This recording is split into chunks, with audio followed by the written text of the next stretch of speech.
Hello, guys. Welcome to Psyched Minds. We are reading Ordinary People by Judith Guest, Chapter 8. If you have not subscribed yet to the channel, do subscribe, like, and share if you like. Let's continue with the reading. This Saturday, he has repaired a broken doorknob, watched Michigan beat Navy on television, played two sets of tennis with Al Cahill, his next door neighbor. A familiar and comforting pattern of triviality, the things that move time. First, sitting in the den with his feet up, a glass of beer beside him, then the tennis. He was even pleased about the doorknob. It gave the day that tiny period of purpose and protected his soul from the sin of idleness. He pours himself a scotch and water, his drink first of a Saturday evening made for himself and drunk in his own company is another pleasure. Later on, he may become bored and drink too much, or else he will enjoy himself, relax, and drink too much. Another familiar pattern. He has noted this about himself lately that he drinks too much when they go out because drinking helps. It has gotten him through many evenings, either deadening the pain or raising him above it to where small events seem pleasurable and worth recording. It isn't likely that this will happen tonight. Tonight will not be memorable. He will have to take care not to get blitz. Waiting for Beth, he wanders into the den. Conrad lounges on the couch in Levi's and a t-shirt, hands in his pocket, legs struck out in front of him, his boots heels digging into the carpet. Your basic teenager, Cal observes. Conrad eyes the grey slacks, black turtleneck, grey plaid sport coat, your basic suburban lawyer. He sits down beside him on the couch. What are you watching? Don't know, just got here. From the television set comes the fervent announcement. Watch the Pete Pepper show. Share the joys of family living. Who the hell is Pete Pepper? He asks. Conrad laughs. You got me. Where were you today? I needed a tennis partner. Over in Skokie? Oh, doing what? Seeing somebody I know? Anybody I know? No. Period. A long way to go for friendship. All the way to Skokie. What happened to the people closer to home? What are you doing tonight? Studying. Got a history midterm on Tuesday. Midterms already. He hopes Con is not upright about the tests. Should he tell him not to worry? No, he will think it means something. Will think Cal, is worried. How's Joe? He asks. You see much of him? Every morning on the way to school, at practice, on the way home. Not an answer really, but it is a conversation. Cal wants to keep it flowing between them. How to do this? Sometimes it is so difficult feeling his way with this mysterious stranger, his son. He asks, why don't you call him and see what he is doing tonight? I think I ought to study. Can't you study tomorrow? Yeah, I'm planning on it. His eyes have not left the set. It's a midterm, Dad. Okay, I guess it takes time to get back in the swing of it again, huh? Conrad looks over at him and grins. You been hanging around with grandfather again? Cal laughs. He will be 18 in January, but he looks younger than that and vulnerable, yet older at the same time. Tired, his face is drawn. He has an urge to shield him, but how? There is no way at all. He wants to give him a present of some kind, something to keep the currents of sound moving between them. He says, your mother and I were talking about going to London sometime. Not for Christmas. There is an odd look on his face that Cal cannot identify. Fear? Anger? It is gone before he can be sure. We haven't decided when, he says. I thought maybe in the spring. No, this summer I thought we would just stay around here. Yeah, that would be fine. Unless if everybody else wants to go for Christmas, I'll go, that's okay. I don't want to spoil things. I mean, if she wants to go, I'll go. Beth is in the doorway. I'm ready, Cal. Okay, in a second. We are late. She moves down the hallway to get her coat. He's on his feet, but he doesn't want to leave yet. Conrad is looking up at him. There is nothing to worry about. He knows that. He has to get over this feeling of panic every time he leaves him alone in the house. He's a big boy. He will be 18 years old in January. Remember it. We'll be over at the Moraes. Did I tell you that? No, fine. The numbers in the book, Philip Murray on Anhinga Boulevard. Okay. And he knows what Conrad is thinking. Why would I need to call you for? In the car, she says to him, I told you he would go if you asked him. He doesn't want to, though. She shrugs. Well, it's too late now, anyway. She gave up on this, suddenly and simply. It was not like her. He hasn't realized until this minute that it had been several weeks since the subject of London was mentioned. Now he feels at once relief and guilt. We'll go in the spring, he says. I promise. She doesn't answer. Who's going to be there tonight? Testing. Her tone when she answers will tell him she is angry. Well, the Murrays, it's their house. She slides over next to him. Happily grateful, he squeezes her hand. Wonderful, unpredictable girl. And Mac and Anne Klein, Ed and Marty Genty, and us. Why us? We hardly know the Murrays. That's why. That's why you have people over, darling, to get to know them better. He does not want to know Phil Murray and any better. He has played golf with him 3 times. He knows him well enough. The first time he was told Phil's reason for joining the golf club. I'm an insurance salesman, Cal. A damn good one, too. He had laughed and said that he had all the insurance he needed. That's what you think, Phil grinned at him. On discovering what Cal did for a living, he spent the rest of the round telling jokes about crooked lawyers. During the second round, Cal confirmed his earlier suspicion that he cheated on the golf course, saw his ball land with a thud in the trap. When they arrived at the shot, it hung miraculously on the lush green edge. Worse, Phil was fakely delighted. Hey, what a break! That was close, huh? Cal thought he was not the only one who noticed, but afterward in the locker room, McCline shook his head. Who does he think he's kidding? And at lunch, someone cracked a joke about the best straps being the ones with the thickest lips. He says, let's go to the movies instead. Don't be negative. She squeezes his hand. Then let's not stay too late. She is looking at herself in the rearview mirror. Already? You don't usually say that until we pull in the driveway. Anyway, you have never even been to their house before. How do you know you won't have fun? I can read my mind. It says, stay home tonight. Read the rise and fall of the Third Reich. Do something unstructured with your life. Everybody has to eat, she says. They live only blocks away in a wide, square, pillared house at the top of a gentle slope known as Anhinga Hill. The contractor, a Floridian transplant, named the streets after a host of Everglades birds, Bittern, Egret, Cormorant, and Hinga, their own. Huron Drive, 8 basic designs of houses, 24 elevations, each one carefully, artfully different. The subdivision has won prizes, neatness, originality, aptness of thought. Here they are. Sarah Murray sweeps them inside. How's that? 3 blocks away? And the last one to arrive? It's positively insulting. Here are the coats, darling. She ushers them into the large, elegantly furnished living room done in shades of champagne and white.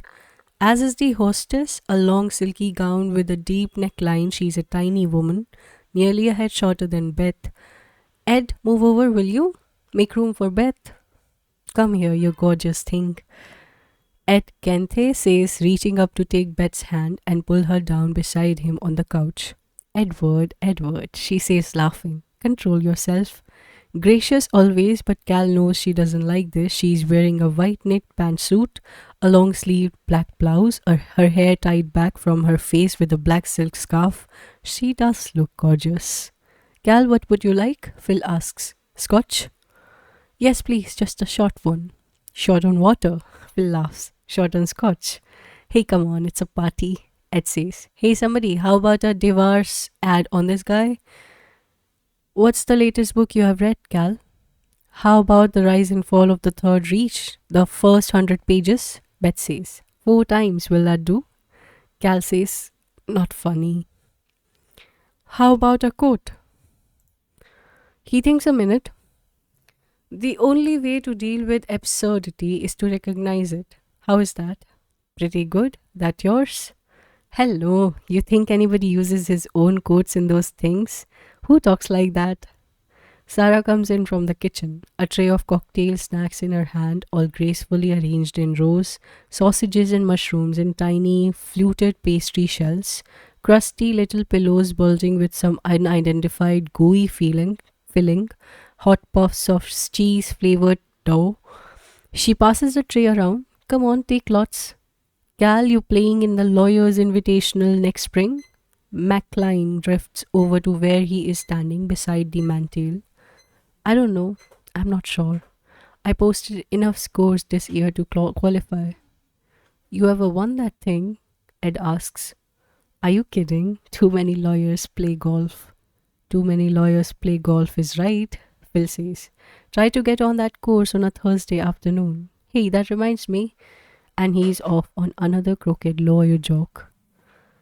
Sarah jockeys in between Cal and Mac with the tray. Her breasts swell provocatively from the V of the gown. He studies the tray in stern concentration. To raise his eyes a mere 3 inches would be to give her what she wants. She would like to catch him sneaking a look. He can feel it, and he would do it too if it were not for a frenetic butterfly manner that she radiates.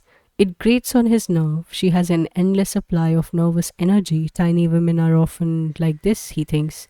They never run down. They overwhelm him, make him feel lumpish and stupid. Too large. He glances at his wife, who is not that type at all. She's cool and quiet and relaxed at parties. He would prefer sitting next to her, talking to her. That is often the case with him. He likes women, but not nervous women. He has tried to like Sarah, and at times he has almost succeeded, so long as he doesn't have to see her often. No, he would not like to be married to a damned butterfly. I saw Conrad the other day, Marty Gente says. Uptown. It's nice that someone that age still believes in courtesy. Most of Donald's friends remember my face, but they can't be bothered putting a name to it. It's just, oh, hi there. And suddenly everyone is listening. How is he doing? Anne asks. I heard the boy says he's swimming. He's fine, Beth says. There is something final and forbidding about the answer, but Sarah doesn't hear it. They are still newcomers here and she wants to be polite. Inquiring after people's children is accepted form everywhere. She asks, has he been sick? He was sick for a while, Beth says. He's fine now. Another drink, Cal? Yes, sure. Is there time before dinner? He crosses to the bar, the skin on the backs of his hand tightening as if from an electric shock. He sits between Anne Klein and Marty Gente at the table and Sarah across from him. Sarah, what a meal, Marty says. This is a tough act to follow, dear. Oh no, she protests. It's just plain food. I can't cook fancy, honestly. No, Beth is the artist in the department. I don't know how she does it. The cheese sauce is great, Ed says. Marty, get that recipe, will you? After the main course comes strawberry mousse. It is flawless. Then the children are served up. They enter the living room on cue to say their good nights, a command performance for all. The guests are politely impressed. Cal cannot help being touched at their grave good manners. All 4 of them are beautiful children, having surpassed their models. No more reproductions, but stunning originals. Their handsome, dark-eyed 14-year-old daughter supervises her younger brother and sisters, while the eldest boy stands, shy and solemn, in the background. He reminds Cal of Conrad at that age. So earnest, so polite. Adults and children beam awkwardly at one another until Sarah's motherly pride is satisfied and they are dismissed. Good-looking children, Cal says. Thank you. She beams with a grateful smile. In knots of 2 and 3, they sit in the living room. Beth and Mac are in one corner consulting earnestly about books. He is sure MacLean is an English professor at Lake Forest College who loves to talk about his subject. Beth would talk books to a deaf person, needing nothing more than an encouraging nod now and then. He catches her eyes and she smiles at him. Across the room, Anne and Phil and Ed are horsing around. Ed giving a lecture on the perfect tennis serve to Anne and Phil, the inept, giggling pupils. Cal sits on the couch between Sarah and Marty, feeling pleasantly high and full. Great dinner, he tells Sarah. Thank you. When are you going? Are we going to play some bridge, Cal? Marty asks. Yeah, we ought to do that. He has an arm around each of them and has to disengage one from Sarah to sip his drink. I mean, now that you two are social again, Marty says. How are things really? Going all right? Marty is looking at him. A brittle, attractive redhead, she lost out on beauty through the accident of a razor-planed imperious nose. One New Year's Eve, remembers kissing her. A long, warm embrace. He was drunk. No one said anything about it afterward, not Ed or Bath. He was surprised, yet felt guilty and embarrassed. He would have said something, he was sure, if it had been Ed and Bath. Yes, pretty well, he says. Only I miss the kids who used to hang around. What is Don doing these days? I haven't seen him in a while. Oh, the same old things. Girls swimming. You know how boys are. They don't tell you anything unless you back them into a corner and bulldoze it out of them. She laughs. To tell you the truth, Donald says Conrad isn't as friendly as he used to be. I suppose he feels a little, I don't know, self-conscious. About what? Sarah asks. I'm sorry, maybe it's none of my business. No, it's nothing, Cal says. He's suddenly uncomfortable. The drinks have made him fuzzy. He shouldn't have said that about the boys not coming around. It sounded as if he were annoyed, put her on the defensive. Donald says he doesn't come to practice on Tuesdays and Fridays. No, there's a doctor in Evanston. He sees him twice a week. You mean he's still having problems?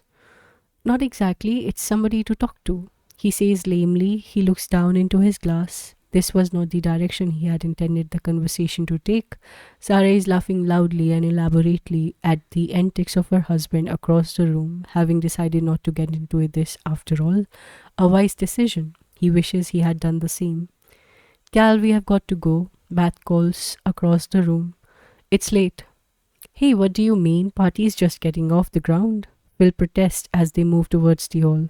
Okay, you'll be sorry. We'll talk about you. Somehow they are into their coats and out the door, and the night is cool and silent all around them. Coolness against his cheeks, and silence as he opens the car door for her, closes it, walks around behind the car, gets in under the wheel. Do you want me to drive? She asks. He glances at her surprised. I'm not drunk, he says. Do you think I'm drunk? I don't know. Are you? So she had heard it. No, he says. No, I'm not, I promise. Seeking to lead her away from it, he laughs. The thing you can't forgive about Phil Murray is that he's goddamn crashing bore. One more crooked lawyer joke and I start in on my pesky insurance salesman routine. I want to tell you something, she says. You drink too much at parties. Okay. She pumped you, she says, and you let her do it. You let her drag that stuff out of you and in front of someone who doesn't even know us. My sentiments exactly. He nods, hoping to head her off, hoping she is not really angry because he doesn't feel drunk tonight. Just good and high. He would like to keep feeling good a while longer. He reaches over and past her knee with clumsy affection. What did you tell her? He was seeing a psychiatrist? Why did you tell her? Look, some people consider that a status symbol, he says. Right up there with going to Europe. I don't, and I thought your blurting it out like that was in the worst possible taste. I'm sorry. Not to mention a violation of privacy. Whose privacy? Whose privacy did I violate? He asks. She does not answer. The light is on in Conrad's room. He is asleep, lying on his back, his mouth wide open and relaxed. He sweats heavily in his sleep. His hair is damp, clinging slickly to his forehead. curling against his neck. A book lies face down and open on the bed, US History, Constitution to Present Day. Cal picks up the book and closes it quietly. He sets it on the nightstand, reaching for the switch on the lamp. He looks at Conrad. His left arm is shoved underneath the pillow. His right is outstretched. The hand, with its strong, square fingers curved protectively over the palm, is motionless, still biting his nails. A nervous habit. So what? Lots of people do it. He himself used to do it when he was that age. He looks, really looks, this time at the thin vertical scar that extends up to the inside of the arm above the palm, more than 2 inches long, ridged, a grey pink line. He meant business. The intern told him in the ambulance. Horizontal cuts, the blood clots. It takes a lot longer. You were damn lucky to catch him. High achievers, Dr. Crawford told him, set themselves impossible standards. They have this need to perform well, to look good. They suffer excessive guilt over failures. He has groped to understand. But what has he failed at? He has never failed at anything. Conrad's head moves on the pillow and Cal snaps off the light, not allowing himself to look again at the scar, not wanting to be guilty of any more violations of privacy. Listen, he prays. Let the exams be easy. Don't let him feel he's failing.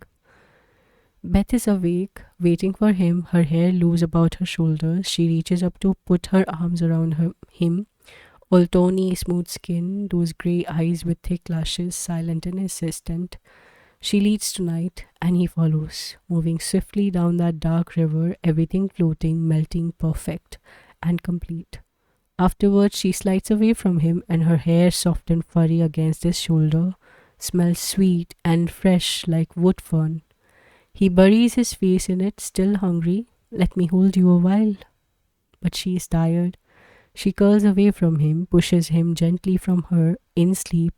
He rolls to his back, hands under his head, staring upward. Other Saturday nights, lying, waiting after sex for the comforting sound of a car door slamming and whispers of laughter under the windows, and earlier at the beginning of the evenings, the endless jokes, the hassles over clothes. Hey, that's my sweater. The hell it is, possession is. Hey, Dad, what's possession? Possession is gonna get your head broke. Now give it to me. And sound of a struggle and fiendish, sadistic laughter. Take it, fag. It's a fag sweater. You will look great in it. And more laughter. You ought to know. He will not be able to sleep tonight for hours. Another side effect of drinking too much. It condemns him to wakefulness, without expectations of anything, of a car, whispers, or laughter. Resigned, he keeps watch and continues to listen.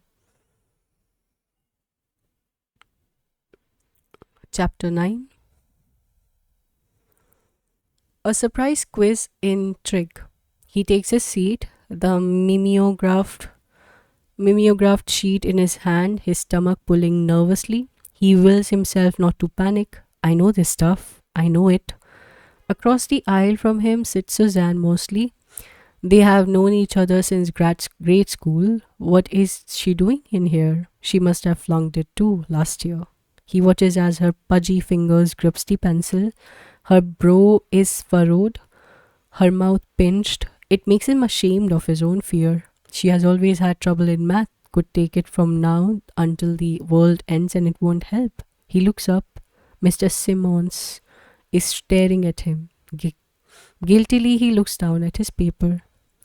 Given reduction formulas, sine theta, sine is equals to minus sine minus cos is equals to cos minus. Stay calm. It will come down. Think about anything else. Just a problem. Easy does it. Confidence. Halfway through the test, his pencil point snaps. He straightens up, lets out his breath with a sigh. Not hard. It is not as hard as he thought it would be. His back is tense and he rubs it, stretching. He goes to another pencil from the box on Simon's desk. No pencil sharpening during a quiz. That is one of the unbreakable rules. Simmons look up. Everything okay, Jarrett? He nods, returning to his seat. Out of the corner of his eye, he can see Suzanne's paper, cross-outs everywhere. The poor kid, he knows what that feels like. What did she take this course for anyway? There are 5 minutes left in the hour when he hands in his paper. He leaves the room, taking up a spot against the lockers as he wait for the bell to ring. Down the hall, the smoking lounge overflows with people let out of class early. He does not go down there. He has nothing to say to anyone. Suzanne comes out and leans against the wall. Her head is bent over her books. She is wearing a dark skirt, a brown sweater that is too tight. God, she's so fat. Has she always been that fat? He doesn't remember it. Hunched over, huddled against the wall, her hair stiff like brown cotton candy, a lion's mane around her face. Pretty. She was pretty in junior high. She's staring at him now and he's straightened up. Shit, she's crying. The tears are spilling down her cheeks. He stands there helpless, watching. What are you looking at? She clutches her books against her breast as he moves towards her. Hey, it's only a stupid test. She glares at him. You can say that. You passed it. My dad is going to kill me. God, why am I so dumb? I work and work at it and it's all a jumble. It's just crap, he says. Tangents, contingents. When are you ever going to use them? It doesn't matter. The bell rings and she jumps. She turns away from him and he has to run to catch up with her. Listen, if you want some help. She stops in the middle of the hall to stare at him. I'll help you. I can explain it if you want. In study hall or after school some night. Why would you want to do that? She asks, her eyes narrowing. No, no thanks. It's all right. The crowd sweeps along in its flow and a voice cuts across the hall. Hey, Jarrett. He looks over. Stillman grins at him. Suzanne has gone on ahead and Conrad stands a moment, looking after her, feeling relieved and yet oddly hurt. In the locker room that afternoon, Stillman rises in weight. Hey, Jarrett. She busy Saturday? Hey, let me know if she's easy, will you? Who? Van Buren asks. Hey, come on, Jarrett. I'll let you know about Pratt if you let me know about Mosley. Mosley? Van Buren echoes. Mosley? He slams his locker closed and their laughter follows him up the stairway to the pool. Pricks. To hell with them forever. In bed, he waits for sleep. He cannot get under until he has reviewed the day, counted up his losses. He must learn more control, cannot allow himself the luxury of anger. He has seen it happen before. Guys become easy target for the Stillmans of the world. Next time, laugh when he needles you. What about the test? Did he pass it? He thinks so, but something else. What had he said to Suzanne? It doesn't matter, and suddenly it clicks into place. Why Simons had kept such an eye on him all through the hour. Oh God, that was the class. The last year, a quiz being returned. Across his paper in red pencil, incomplete. See me. He had stared at it all through the hour while the rest of the class discussed and made corrections. No use listening. None of it meant anything to him. He sat there, his eyes slowly filling with tears, trying to blink them back, but they would not stop. And Simons bending over his desk, asking Jarrett, are you sick? Nodding, stumbling up the aisle, facing the blackboard as Simons wrote out a hall pass, an electric wall of silence behind them. Out of the classroom, heading not towards the nurse's office but towards the double exit doors, into the parking lot to find a car that was unlocked, him on the floor in the back seat, crying, leaning out to be sick in the snow. He had left school that day, walked uptown, looking in windows at the Christmas display. When it was time, he went home, and the next day, the last before Christmas vacation, his homeroom teacher had called him up to the desk. I got a skip notice on you this morning. What happened? Nothing. I didn't feel like going to class. Were you sick? No. The teacher had looked at him. Okay, let's forget it. We'll talk about it after the holidays.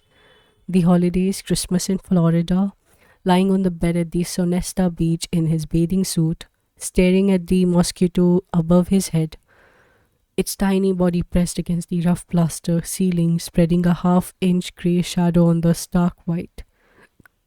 The only memory he has of that period. That and the ceaseless, remorseless blue of ocean. Brightness surrounds him. No shadow, but it must be night. The sand is stiff, and cold squeaks under his feet. A breeze bends the spiky beach grass double to the sand. He walks. The moon is above him and is to his left. Miles and miles the sand stretches in front of him, a cool, smooth highway, and the mouth of the tunnel appears a metal cylinder curving 10 feet over his head and lower rim buried in the sand. He enters it, brightly lit inside its walls, a polished silver grey like the inside of a galvanized pale grinders, forming the rib cage that supports its wall. A sharp right turn ahead obscures his view. When he turns the corner, there is a disappointment. The tunnel continues on no end. In sight, only the dimensions have shrunk. He can touch the walls now, the ceiling too smooth and cold against his hands. The back of his leg aches. He kneels down to rest stiff the fine sand from the tunnel floor through his fingers. It blows away from him, taking the shape of the wind like pictures in a fairy tale book. But there is no wind in the tunnel and no wires. Where does the light come from? He stands, discovering that the dimensions have shrunk again. And now he must move forward on his hands and knees, but even then his head brushes the ceiling. The light is less bright and he cannot see clearly, just shadows on the sand and ahead of him. Another turn, he moves eagerly towards it.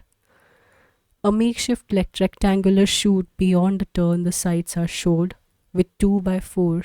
He's perplexed, vaguely angry. What crumby workmanship! How will he maneuver here? He must crawl on his stomach, scraping piles of sand towards himself. He's too tired for this game, would like to quit. But still he keeps going, wriggling past the first set of shorings before he rests again.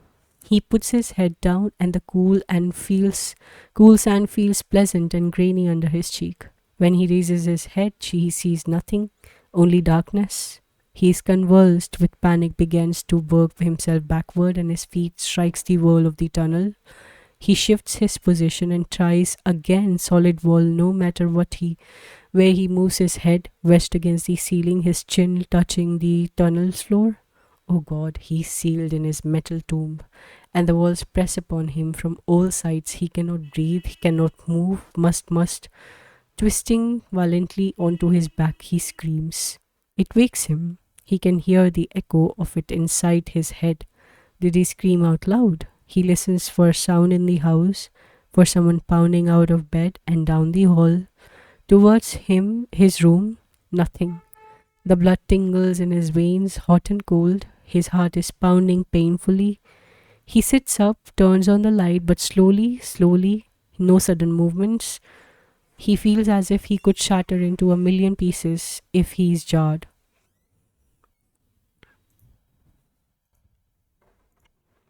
I don't hold much stock in dreams, Berger says. In fact, I don't hold stock of any kind. He's annoyed. What the hell kind of psychiatrist are you? They all believe in dreams. Do they? God damn. I'm always out of steps. Do me a favor, will you? Lie down.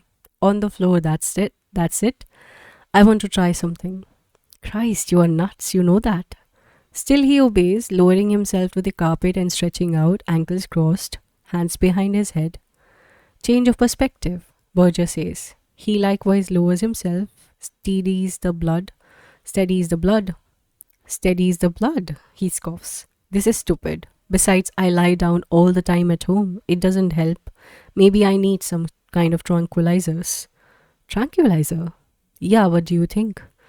I think, Berger says, that you come in here looking like something out of the Body Snatchers. It is not my impression that you are in need of a tranquilizer.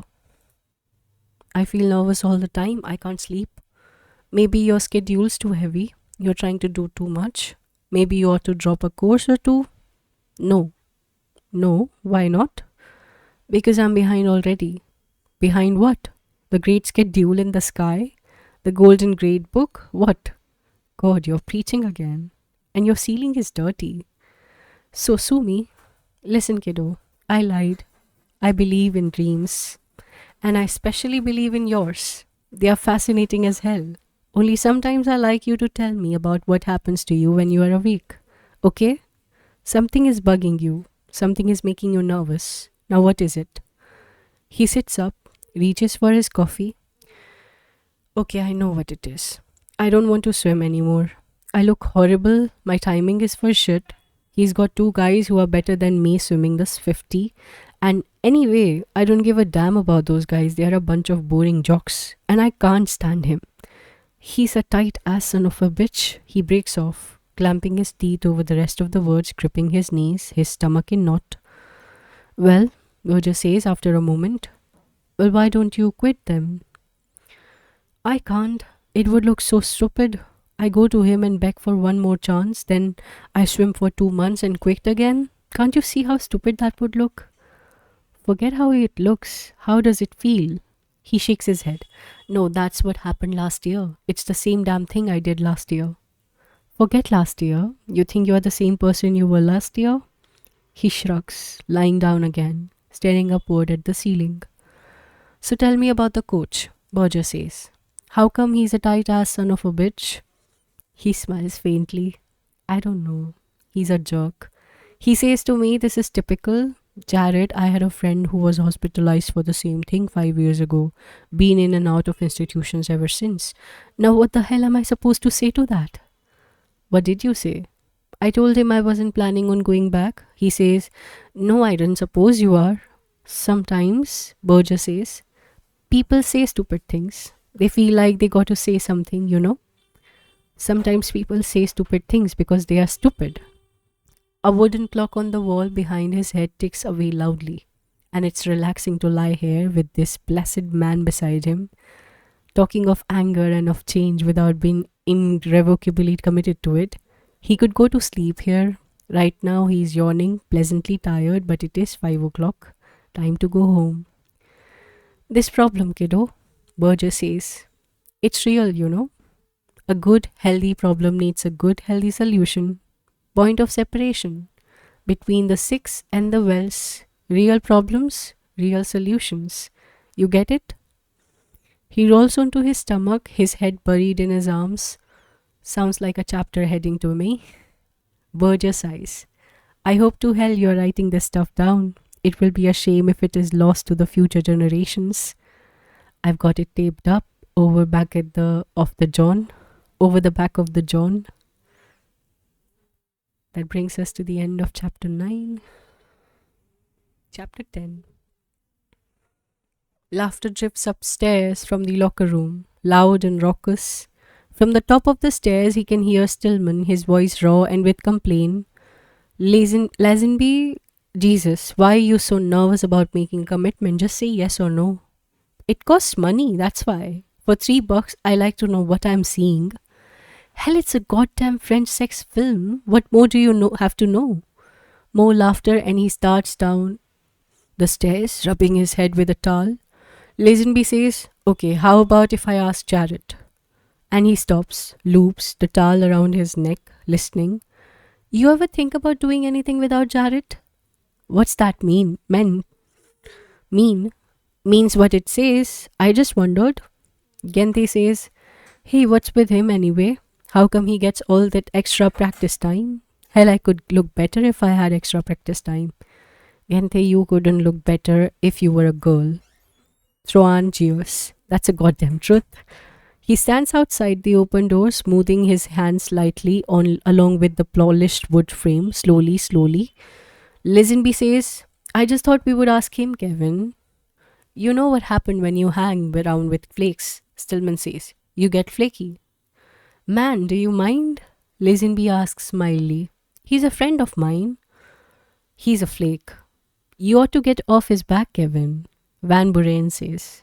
The guy's got enough problems. He sure has. More laughter, and he does not wait to hear the rest, but turns abruptly, heading back up the stairs. Nothing touches him on the way, not even the air in the hallway.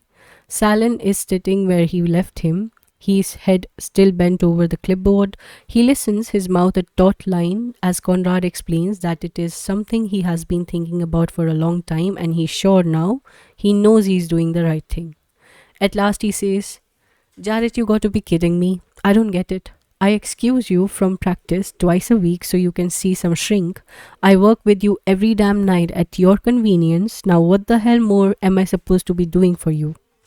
Nothing. Shrink. Hate that word. Coarse, ignorant, just the kind of word you would expect from stupid bastards like Salan not to get will not will not get mad control is all just someday come down here, tell him what he can do with his goddamn ignorant opinions. A bright kid like you, Salin continues. With everything going for him, I don't get it. Why do you want to keep messing up your life? He says carefully, I don't think it will mess up my life if I stop swimming. Stay calm, stay calm. This is not a spastic leap. This is a well thought out, sane, and sensible decision, a real solution to a real problem. Salin says flatly, okay, this is it. You are a big kid now, and actions have consequences. I'm not taking you back again. You remember that? Fucking swell. I remember it all right. Aloud, he says, no, sir, I won't ask you to, sir. The locker room is empty. He showers, dresses, packs his athletic bag, making sure all his stuff is cleaned out of the locker, stalling, but he knows it's no good. Lazenby will wait for him. He doesn't want to ride home with them, doesn't want to see them again, but it would look stupid, letting them sit there, sneaking out the back door, and why the hell should he walk? Why should he freeze his ass off because they are jerks and prinks? He heads for the car. The smell of snow is in the air. Early this year, it is still a week before Thanksgiving. Truan, Van Buren, and Stillman are in the back seat. He gets in the front, setting his bag on the floor. Lazenby asks if he's interested in going to the show tonight. He declines. He has to study.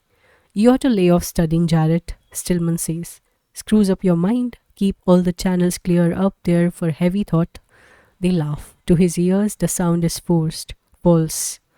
We'll be back by 11, Lazenby says. No, I can't. Who says? Stillman asks. Your mom? He ignores that, not answering. The ride seems long, even though he is the first to be dropped off. I'll see you tomorrow, Lazenby says. About 8:20? I've got to go early tomorrow, he says. I'll get a ride with my dad.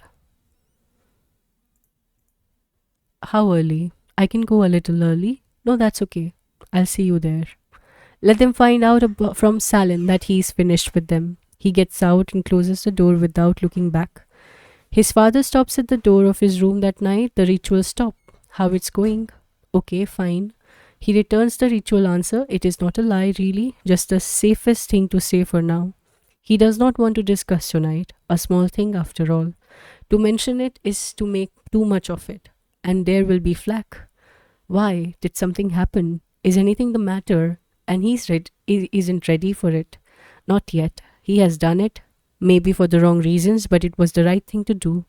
There is no problem improving your timing or perfecting a stroke. If the desire is there, but you cannot fire up, cannot manufacture desire when there is no spark at all to build on. This was not a mistake. What happened today?